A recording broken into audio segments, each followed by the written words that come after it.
السلام عليكم ورحمه الله وبركاته. ازيكم حبايبي؟ عاملين ايه النهارده؟ ان شاء الله كده احنا كملنا اسبوع مع في دوره الكتاكيت بتاعتنا.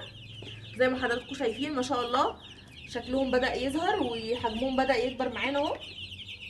زي ما اتفقنا باذن الله احنا هنوزن على 10 ايام. فهبتدي كده النهارده هنسمي الله ونحط تاني يوم اللي هو رافع المناعه زي ما اتفقنا 2 سم ونص على لتر ميه.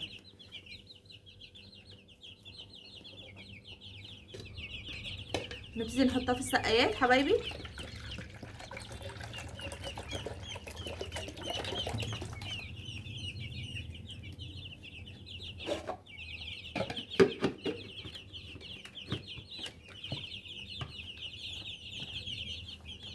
واحطهم هنا كده الكتاكيت عشان يشربوا.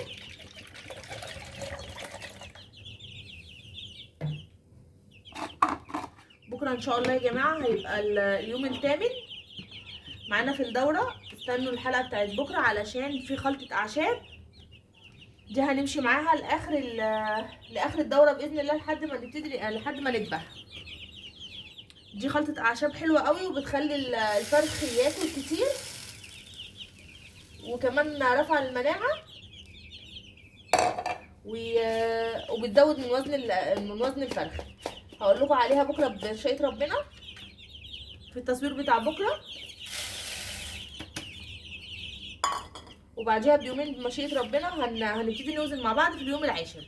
بس بكره اليوم الثامن استنوه علشان بجد الوصفه بتاعت بكره الاعشاب اللي احنا هنحطها على العلف بكره مهمه جدا وهترفع قوي معاكم في حجم الكتكوت. يعني هتلاقوا ان الكتكوت بدا يسحب كميات اكتر من العلف وبدا يرمي معاكي لحم. طبعا عايزين تعرفوا ازاي الكتكوت بيرمي لحم او لا، او دوت هيطلع كتكوت يعني صغير معاكم. لما تلاقوا الكتكوت يعني مثلا كتكوت زي ده كده بيبتدي يطلع في جناحه بس جسمه، يعني ده كده كمان لسه ما بانوش قوي علشان هما لسه ابن اسبوع. جسمه هيبتدي ينحل الريش ده كله، مش هيطلع ريش بسهوله.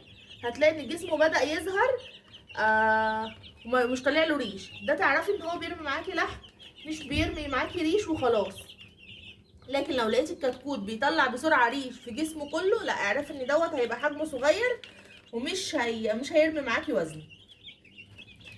فده يا حبايبي زي ما حضراتكم شايفين كده ده الحلقه بتاعت النهارده في اليوم السابع. وانتظروني تاني بكره زي ما قلت لكم علشان الوصفه بجد بتاعت بكره حلوه قوي. يا ريت لو عجبتكم الوصفه الحلقه فعلوا زر الجرس واشتركوا في القناه عشان يوصلكم كل جديد.